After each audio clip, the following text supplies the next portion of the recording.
Hello students, last period में आपणे lesson 6 ની શરૂઆત કરી, જેનું ટાઇટલ છે બિસ્મિલ્લા ખાં અને તેના લેખિકા છે લાભુબેન મહેતા.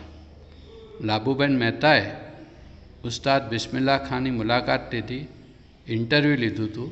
તેનું વર્ણન આ પાઠમાં છે. એમને વિવિધ પ્રશ્નો પૂછ્યા હતા અને એનો ઉસ્તાદ બિસ્મિલ્લા ખાંએ સરસ જવાબ આપ્યો. તેનું સુંદર વર્ણન આ પાઠમાં છે.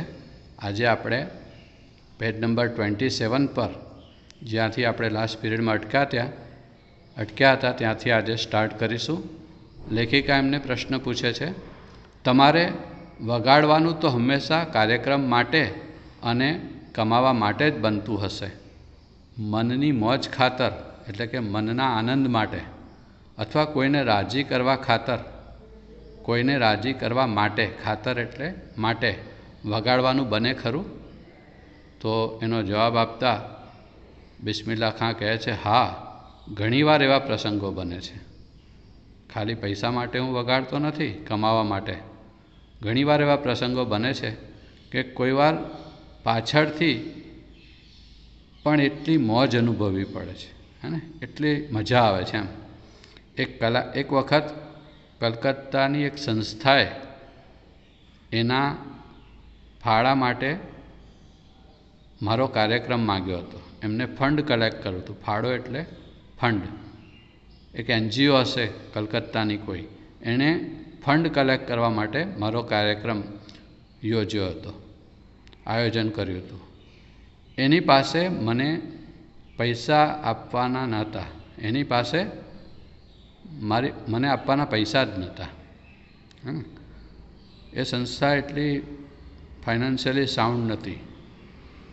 મેં એને જે મળ્યું તેમાંથી અડધું મને આપવાની શરતે કાર્યક્રમ સ્વીકાર્યો. તમને જે ફંડ મળે, પ્રોગ્રામમાં જે ઓડિયન્સ મને સાંભળવા આવે, ટિકિટના જે પૈસા મળે, એમાંથી જે મળે એમાંથી અડધું મને આપી દેવાનું, આવી શરતે મેં કાર્યક્રમ સ્વીકાર્યો. કાર્યક્રમ સારો થયો, ખર્ચ થયો અને બાદ જે બચત હતી એ પણ સારી હતી. પણ એ ભાઈના મોં ઉપર અડધો ભાગ મને દેવાની ઈચ્છા ન જાણે. એ ભાઈની દાનત બગડી, નિયત બગડી ગઈ. જે નક્કી કર્યું હતું ને કે અડધા રૂપિયા મને આપવાના, એ આપવાની એના ચહેરા પર બહુ ઈચ્છા ન દેખાઈ. છતાં કચવાતા મને શરત હતી, તેથી મને ભાગ આપી દીધો. મેં એના મુખભાવ જોઈને, એના ચહેરાનો ભાવ જોઈને મારા ભાગનો 100 રૂપિયા પાછા આપ્યા. મારા ભાગના જે 100 રૂપિયા મને મળ્યા હતા ને, એ પાછા આપ્યા. એટલે બહુ ખુશ થયો. એના મોં ઉપર ખુશાલી જોઈને મને થયું, જે માણસ 100 રૂપિયા આપવાથી આટલો બધો ખુશ થાય છે, તો મારો બધો ભાગ આપી દઉં તો કેટલો ખુશ થાય, હે ને. ખાલી 100 રૂપિયા આપ્યા તો આટલો ખુશ થઈ ગયો, તો જે 50%, 50% જે ભાગ હતો મારો, એ આપી દઉં તો આ કેટલો ખુશ થશે. અને મેં ક્યાં લેવાની આશાએ રાખી હતી? મેં તો મારા આનંદ માટે વગાડ્યું હતું. મેં ક્યાં એ પૈસા લેવાની આશા રાખી હતી? કાંઈ મળવાનું તો નથી એમ પહેલેથી જ ધારી રાખેલ. આ પ્રોગ્રામમાં મને ખાસ કંઈ મળવાનું નથી એવું મેં પહેલેથી જ નક્કી કરેલું, ધારી રાખ્યું હતું. અને તેમાં જે મળ્યું એ મારે લેવું ન જોઈએ, કારણ કે આ એક સંસ્થા માટે, મેં NGO માટે વગાડ્યું હતું. એ મારે ન લેવું જોઈએ એમ વિચારી એ ભાઈને મેં ફરી મારી પાસે બોલાવ્યા અને કહ્યું કે લ્યો, આ તમારી પૂરી રકમ અને ઉપરથી મારા તરફથી 11 રૂપિયા રોકડા. જે 50% રકમ એમને મળી હતી એ પૂરેપૂરી આપી દીધી. ઉપરથી બિસ્મિલ્લા ખાંએ પોતાના તરફથી 11 રૂપિયા રોકડા આપી દીધા. હું અહીં કંઈ લેવા નથી આવ્યો. મને તો માલિક આપવું હશે તો આપીને જ રહેશે, હે ને. માલિક એટલે ભગવાન, ખુદા. ભગવાને જે મને આપવાનું હશે તે મને આપશે જ, એવું કહી અને મેં મારા ભાગમાં આવેલી બધી રકમ આપી દીધી. અને એ જોઈને એટલા બધા ખુશ થઈ ગયા કે મને આપ્યાનો અને શરણાઈ વગાડ્યાનો આનંદ થયો. મને પણ એને પૈસા પાછા આપ્યા એનો આનંદ હતો અને શરણાઈ વગાડ્યાનો પણ સંતોષ થયો. જીવનના કોઈ ખાસ પ્રસંગો યાદ આવે છે? લેખિકાએ બીજો પ્રશ્ન પૂછ્યો અને એનો જવાબ આપતા બિસ્મિલ્લા ખાં કહે છે, હા, 2-4 પ્રસંગો યાદ આવે છે જે હું જીવનભર નહીં ભૂલી શકું. તેમાંય મામાની યાદ આપે તેવા છે. તેમાં તે મારા મામાની યાદ આપે તેવા છે. હજુ 4 દિવસ પહેલાં જ મારા મામા મારા સ્વપ્નમાં આવ્યા હતા. થોડા દિવસ પહેલાં મનમાં થયું કે મામાને સાંભળ્યા અને કેટલાય વર્ષો વીતી ગયા. મારા મામાની શરણાઈ મેં સાંભળે કેટલા વર્ષો વીતી ગયા. 1940માં 1940માં તેઓ ગુજરી ગયા હતા. બરાબર. અને હવે ક્યાંથી સાંભળવા મળવાના, હે ને? આટલા વર્ષો પહેલાં એ ગુજરી ગયા, એમની શરણાઈ હવે ક્યાં મને સાંભળવા મળવાની હતી.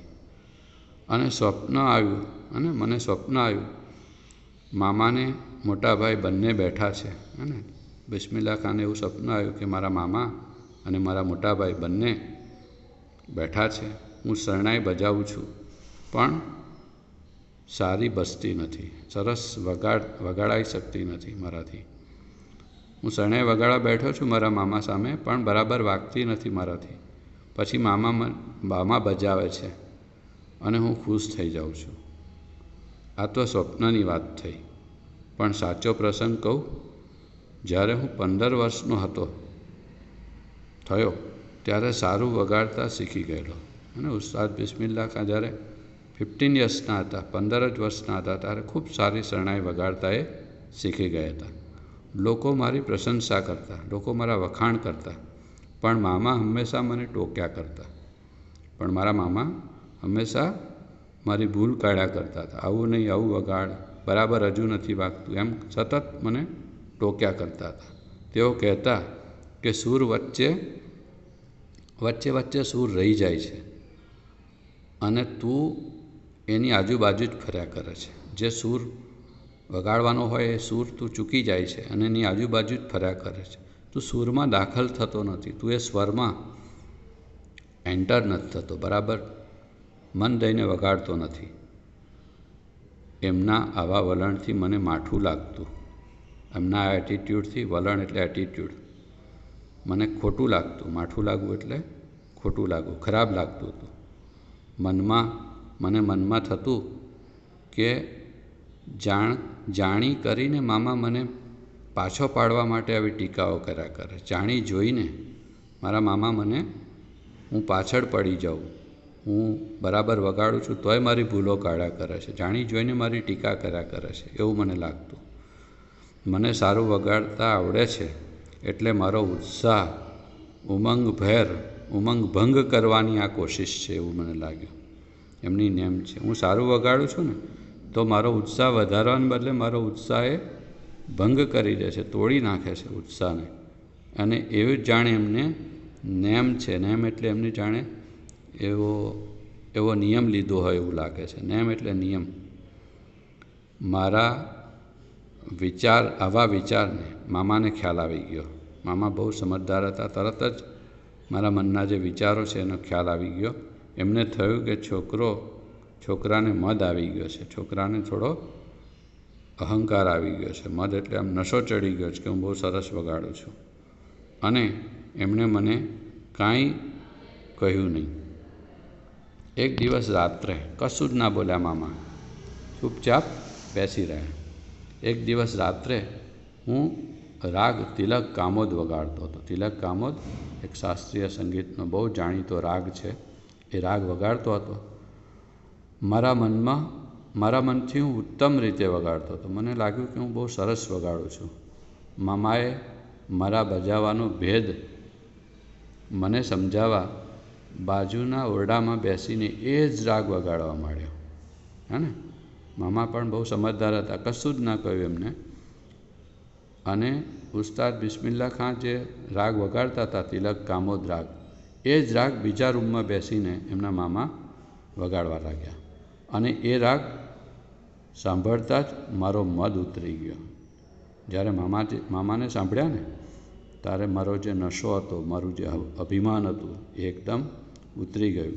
ખબર પડી ગઈ એમને કે મારી કઈ કઈ ભૂલો છે. એમની પાસે મારો રાગ કેટલો નબળો હતો, મેં જે વગાડતો હતો ને એ કેટલો વીક હતો, એટલું બરાબર નહોતું વાગતું મારાથી, એનો મને બરાબર ખ્યાલ આવી ગયો. અને એમની સાધના જેવી હતી ને કે સૌ ઝાંખા પાડી દે, બધાને ઝાંખા પાડી દે. કારણ કે એ તો આપણે અગાઉ જોયું તો એ કેટલા 18 કલાક રિયાઝ કરતા હતા. અને યાદ હશે તમને, આગળ એમના મામાજી કેટલા કલાક રિયાઝ કરતા હતા? 18 કલાક સુધી સતત એ શરણાઈ વગાડતા હતા. એક બીજો પ્રસંગ પણ મને યાદ આવે છે. મામાની પાર્ટી અલીબક્ષ એન્ડ પાર્ટી કહેવાતી હતી. એમના મામાનું નામ અલીબક્ષ હતું અને એમની જે પાર્ટી હતી, એમનું જે ગ્રુપ હતું, એનું નામ અલીબક્ષ એન્ડ પાર્ટી કહેવાતી. એક જગ્યાએ શરણાઈની સ્પર્ધા થઈ, શરણાઈ વગાડવાની કોમ્પિટિશન હતી, યોજાઈ હતી. એમાં મામાએ ભાગ લીધો હતો, પણ મામા બીમાર હતા એટલે એમને બદલે મારે એમાં ભાગ લેવા જવાનું થયું. મામાની જગ્યાએ મારે પાર્ટિસિપેટ કરવાનું હતું. બરાબર. જતી વખતે મામાને પગે લાગ્યો, આશીર્વાદ લીધા. ત્યારે મામાએ આસમાન સામે જોઈને, ભગવાન ખુદા સામે જોઈને કહ્યું, ખુદાને યાદ કરીને મારા વાંસા ઉપર, મારી પીઠ ઉપર, મારા બરડા ઉપર હાથ મૂક્યો અને પછી હિંમત આપતા હોય એમ વાંસામાં હાથ ઠપકારીને, એટલે કે મારી પીઠ પર આમ ધબ્બો મારીને મને રજા આપી. મને કહ્યું કે જા વગાડ. અને એ વખતે મને લાગ્યું કે હું મને બદલાઈ ગયેલો લાગ્યો. હું મારી જાતને એવું લાગ્યું કે હું બહુ ચેન્જ થઈ ગયો, મારામાં બહુ ચેન્જીસ આવી ગયા છે. મારામાં જાણે મામાનો પ્રવેશ થઈ ગયો હોય. એમણે જે ધબ્બો માર્યો મારી પીઠ ઉપર, એના કારણે મારી અંદર જાણે મામાનો આત્મા પ્રવેશી ગયો હોય, મામા જાણે વગાડતા હોય એવું મને લાગ્યું. અને એવો અનુભવ મને થયો. હરીફાઈ થઈ, કોમ્પિટિશન થઈ, એમાં હું જીત્યો. મારી વાહવા થઈ ગઈ અને ચારે બાજુ મારું નામ ફેમસ થઈ ગયું, વાહ ઉસ્તાદ બિસ્મિલ્લાહ ખાન. અને પણ ઘરે આવ્યો, પછી ઘરે આવ્યો તો પણ તેઓને તેવો જ બની ગયો હોવ તેવું મને લાગ્યું. પાછો ઘરે આવ્યો તો પણ એવો ને એવો જ રહ્યો હોય એવું મને અનુભવ્યું. ત્યારે મને મામાની શક્તિનો પરિચય મને ત્યારે થયો હતો કે મારા મામામાં કેટલી અદ્ભુત શક્તિ હતી એનો મને પરિચય થયો. અને છેલ્લો પ્રસંગ છે કે એમના અવસાન સમયે, મામાજી જ્યારે મૃત્યુ પામ્યા એ સમયે, એ હું મારી જિંદગીમાં કદી ન ભૂલાય તેવો પ્રસંગ છે. અને મારા ભાગ્યનો એ બનાવ છે, મારા નસીબમાં એ બનાવ છે. આજે હું જે પણ કંઈક છું એ એમની જ દુઆઓ છે. આજે હું જે કંઈક છું એ મારા મામાની દુઆઓને કારણે, એમના આશીર્વાદને લીધે હું છું એમ માનું છું. મામા છેક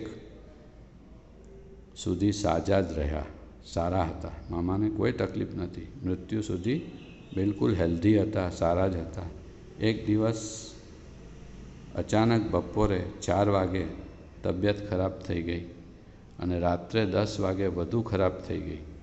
હું એમની પાસે બેઠેલો હતો. તેઓ પથારીમાં તડફડતા હતા એટલે આમ બેચેન થઈ ગયા હતા, આમ તેમ તડફડિયા મારતા હતા. અને એમને એમ બેઠા બેઠા મને ઊંઘ આવી ગઈ. લગભગ 2 વાગે મામાએ મને ઉઠાડ્યો. હું ગભરાઈને જાગીને ઉઠ્યો અને પૂછ્યું, પાણી જોઈએ છે? એમણે ના પાડી. મેં ઊંઘ ઉડાડીને જોયું તો મામા એકદમ સાજા લાગ્યા, એકદમ હેલ્ધી લાગ્યા, કોઈ તકલીફ નથી એમને. થોડા સમય પહેલાં એ તડફડતા હતા પણ હવે બિલકુલ સ્વસ્થ લાગ્યા, હેલ્ધી લાગ્યા. થોડા સમય પહેલાં એમની બેચેની ક્યાંય દેખાતી હતી. થોડા સમય પહેલાંની એમની જે બેચેની હતી એ અત્યારે બિલકુલ ગાયબ થઈ ગઈ હતી, ક્યાંય દેખાતી નથી. તેઓ પથારીમાં બેઠા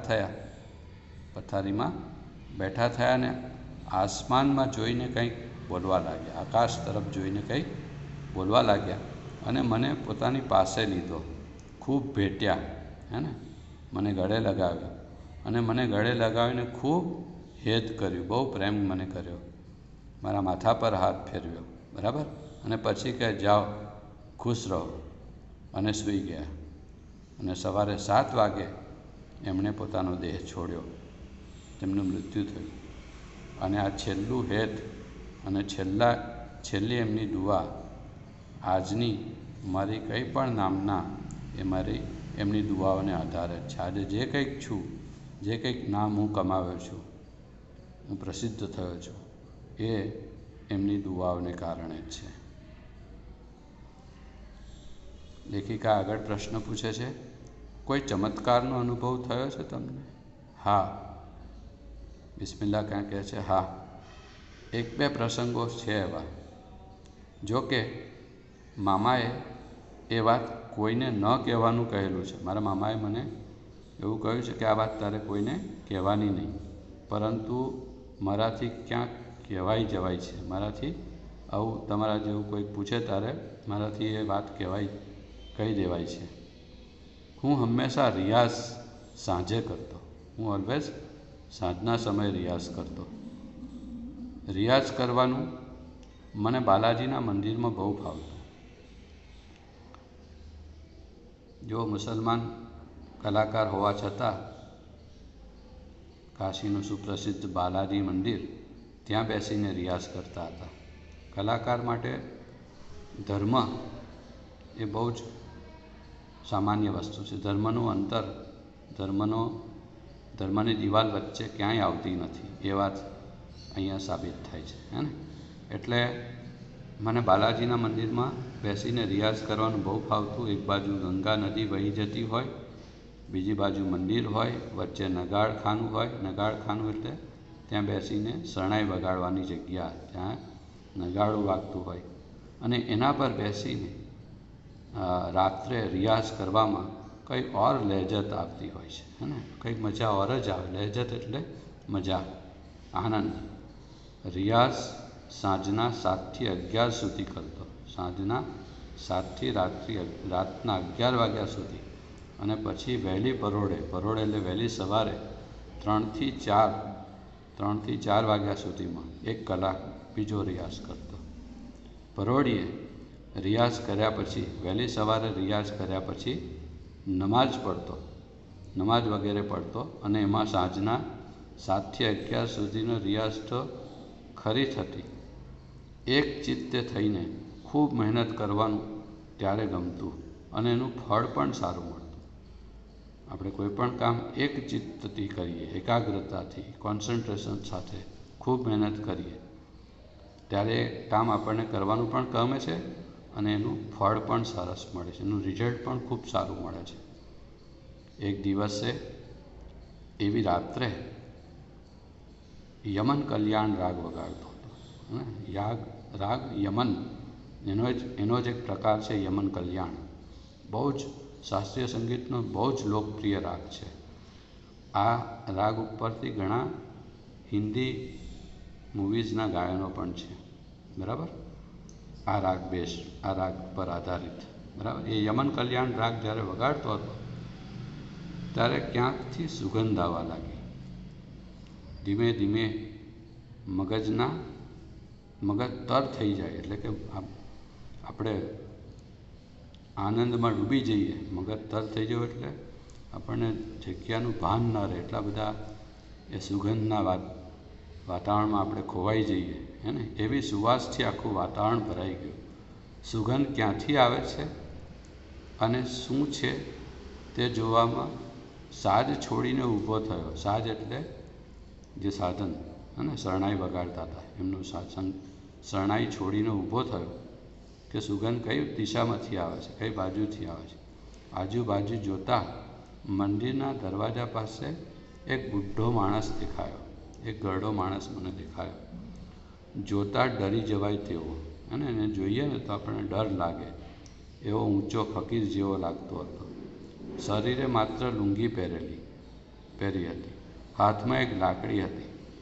હું શું વગાડું છું એમ એણે મને પૂછ્યું, અને તેના તરફથી ખુશ્બુની લહેર આવી ગઈ, અને એ જે બાજુ ઊભો હતો ફકીર, એ તરફથી જ આ સરસ મજાની સુગંધ આવતી હતી. હું સમજી ગયો કે આ સુગંધ એમનામાંથી જ આવે છે, એટલે અમને પગે લાગ્યો. એ ફકીરને બિસ્મિલ્લા ખાં પગે લાગ્યા અને પછી એણે મને વગાડવાનું કહ્યું, શરણાઈ વગાડવાનું. એટલે મેં વગાડ્યું, પણ પાછું વગાડવાનું મેં વગાડ્યું પણ મારું વગાડવાનું કોઈ અદ્ભુત શક્તિ સાંભળે છે એ ખ્યાલથી હું સારું વગાડી ન શક્યો. એટલે થોડું વગાડી મેં છોડી દીધું. તેઓ બોલ્યા, જિંદગીભર મજા કરેગા, અને એ ત્યાંથી ચાલ્યા ગયા. તેમના ગયા પછી મને ખ્યાલ આવ્યો કે એ કોઈ દૈવી પુરુષ હશે. મારે કંઈક દુઆ માંગવી જોઈતી હતી, તેથી હું તેમની પાછળ દોડ્યો, પણ એમનો પત્તો ક્યાંય લાગ્યો નહીં. મામાને જઈને મેં બધી વાત કરી. મામા નારાજ થયા.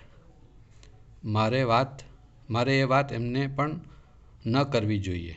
ઈશ્વરી દુઆ ખાનગી જ રાખીએ એવી એમને મને શિખામણ આપી. લેખિકા આગળ બીજો પ્રશ્ન પૂછે છે કે આપના સાજની કોઈ વિશિષ્ટતા છે?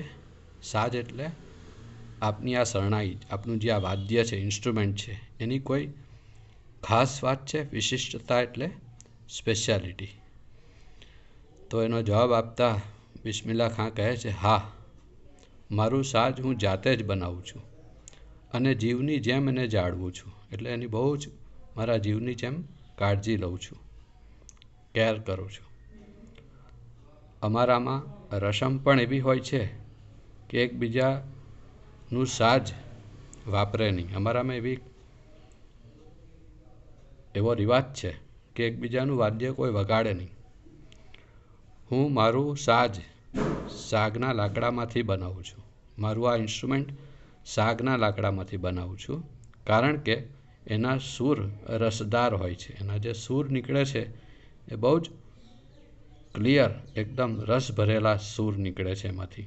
કેટલાક લોકો શીશમના લાકડામાંથી પણ શરણાઈ બનાવે છે, પણ એના સૂર થોડા કડક હોય છે. શરણાઈ જેમ જૂની તેમ વધુ સારી ગણાય. એ તૈયાર કરવામાં ઘણો સમય જાય છે અને મહેનત પણ ઘણી પડે છે. શરણાઈ બનાવવા માટે ખાસ નાના મોટા ઓજારો હોય છે. મારે ઘેર તો એનો એક કબાટ ભરેલો છે. સરાણિયા પાસે અમે પોલું લાકડું કરાવી લઈએ. સરાણિયા એટલે મિસ્ત્રી, કાર્પેન્ટર પાસે અમે એક લાકડું હોય ને, પોલું કરાવી દઈએ એને. પછી ઘેર બેઠા બેઠા તૈયાર કરીએ. લગભગ 2 મહિને એક સાજ તૈયાર થાય. 2 મહિના લાગે એક શરણાઈ બનાવતા અમને. સૂરમાં જરા પણ ફરક ન પડે એ રીતે ઘસીને તૈયાર કરવું પડતું હોય છે.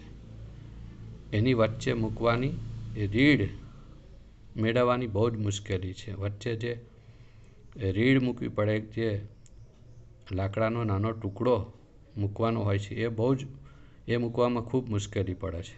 અને તે કલકત્તા અને તોજપુરના તળાવમાં જ થાય છે. એ જે રીડ મૂકવી પડે છે એ કલકત્તા અને તોજપુરના તળાવમાં ઉગે છે. ત્યાંથી લાવવા માટે ઘણા જોખમો અને સાહસો ખેડવા પડે છે. આ રીડ વરસાદમાં એ નરમ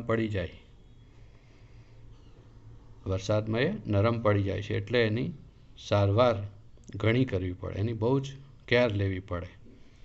શરણાઈને ગરમીના દિવસમાં કડવા તેલમાં ડુબાડી રાખવી પડે. લીમડા જેવું કડવું તેલ હોય એમાં ડુબાડી રાખવી પડે, નહીં તો ગરમીમાં દિવસોમાં તે ફાટી જાય છે. એટલે અંદર ક્રેક્સ પડી જાય. તેલમાંથી કાઢીને પછી તેને સુકાવવા માટે તાપ નહીં પણ હવામાં મૂકવી પડે. તાપમાં નહીં સુકાવવાની, પણ હવામાં મૂકવી પડે અને પાવડર લગાવીને કોરી કરવી પડે છે. આ રીતે શરણાઈની ઘણી કાળજી લેવી પડતી હોય છે.